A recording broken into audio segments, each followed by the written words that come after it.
Kerajaan memutuskan untuk melaksanakan Perintah Kawalan Pergerakan mulai 18 Mac 2020 iaitu lusa hingga 31 Mac 2020 di seluruh negara.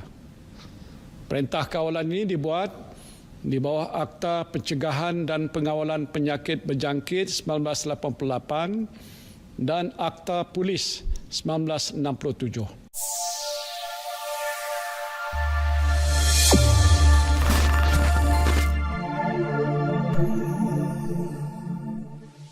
Assalamualaikum warahmatullahi taala wabarakatuh. Saya T.S. Alice Norazmaliza binti Abdul Hamid sebagai Ketua Kumpulan Inovasi yang bertajuk Politeknik Besut Terengganu COVID-19 War Room akan mewakili kumpulan kami bagi membentangkan hasil inovasi kami bersempena dengan International Creative Innovative Product Exhibition iaitu ICRIP 2020, dan saya mengharapkan tuan-puan sudi untuk melihat dan menyaksikan video kami sehingga tamat.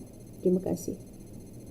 Ini adalah barisan ahli kumpulan inovasi Politeknik Besut Terengganu COVID-19 War Room, diketuai oleh T.S. Alice Norazmaliza binti Abdul Hamid, saya, dan 3 orang ahli yang lainnya adalah Nurul Hakim bin Ismail, Muhammad Khairi bin Yusuf, dan Wan Nur Farhana binti Wan Muhammad.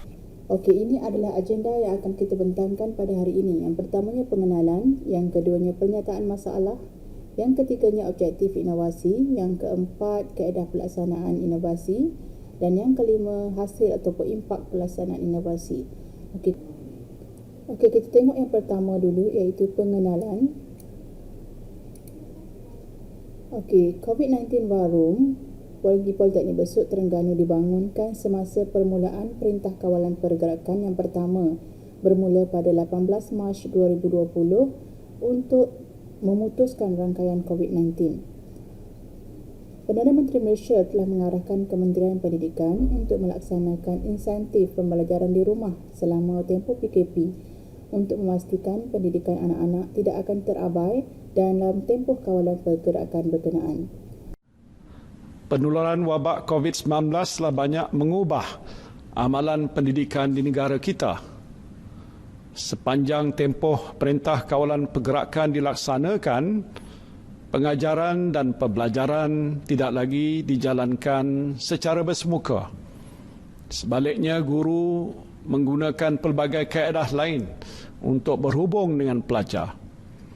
Ramai yang menggunakan aplikasi dalam talian seperti Google Classroom, Cikgu Tube dan Zoom untuk melaksanakan pembelajaran di rumah atau home-based learning.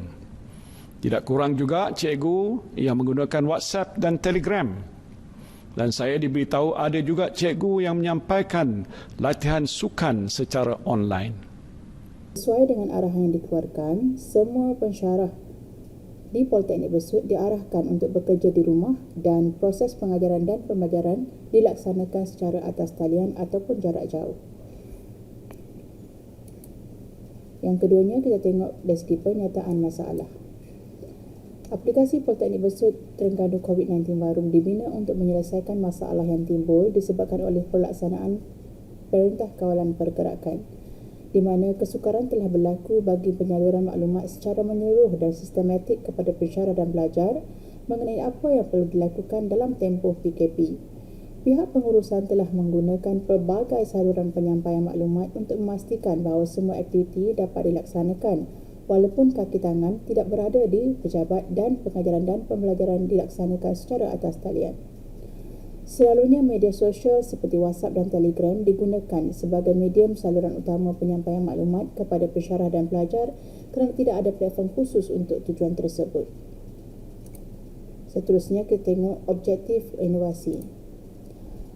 Objektif inovasi ini adalah platform ini diwujudkan untuk memudahkan akses kepada maklumat dan dokumen penting semasa tempoh PKP. Ianya adalah salah satu saluran yang komprehensif kepada maklumat terkini yang berkaitan dengan status COVID-19, maklumat pengurusan politeknik serta maklumat-maklumat yang lain yang berkaitan dengan pengajaran dan pembelajaran. Platform ini telah menjadi perantara yang memudahkan pelaksanaan kerja bagi pihak pengurusan, pihak pensyarah dan pelajar Politeknik Besut Terengganu dalam memastikan kesinambungan kerja semasa dalam tempoh pelaksanaan Perintah Kawalan Pergerakan. Kaedah pelaksanaan Politeknik Besut Terengganu COVID-19 Warum adalah kami telah menggunakan Google Site untuk membuat laman web yang berkaitan dengan Politeknik Besut COVID-19 Warum, dan setelah itu kami menggunakan app Grazer untuk mengkonvertkan daripada website itu kepada aplikasi yang boleh dicapai dalam telefon mudah alih, di mana paparan utamanya adalah begini. Kemudian dia ada menu utama, dan menu utama ini terdiri pada menu-menu yang boleh dipilih oleh user untuk melihat status COVID-19, untuk melihat notis-notis yang terlibat, dokumen-dokumen penting yang terlibat, serta poster COVID-19 dan galeri gambar yang terlibat dalam tempoh COVID-19. Setelah menu ini dipilih, paparan-paparan lain akan wujud seperti menu-menu pilihan yang telah dinyatakan. Kita tengok yang terakhirnya, impak pelaksanaan inovasi Politeknik Besut Terengganu COVID-19 Warum. Dari segi impak aplikasi PBT COVID-19 Warum adalah, yang pertamanya, penyampaian maklumat adalah lebih berkesan. Penyampaian kepada maklumat lebih berkesan, lebih sistematik dan amat memudahkan capaian kepada maklumat tersebut, di mana semua staf dan pelajar boleh masuk ke dalam aplikasi web PBT COVID-19 Warum yang boleh dicapai di telefon mudah alih masing-masing. Kemudian mereka boleh menggunakan aplikasi tersebut di mana sahaja dan bila-bila masa sahaja, di mana aplikasi itu senang digunakan kerana antarmuka yang telah disediakan amat memudahkan dan very user friendly. Daripada impak yang telah dipaparkan ini, kita melihat aplikasi PBT COVID-19 Warum adalah amat membantu pihak pengurusan untuk menyampaikan maklumat secara atas talian kepada pensyarah-pensyarah yang telah bekerja di rumah ataupun BDR, dan kepada pelajar yang duduk di rumah dan melaksanakan PDP secara atas talian. Di sini kita lihat banyak link-link yang disediakan, sama ada untuk laporan kerja harian dan link-link untuk dokumen-dokumen yang penting yang dipaparkan untuk user atau pensyarah atau pelajar boleh menyimpan ataupun download maklumat tersebut untuk simpanan atas keperluan masing-masing.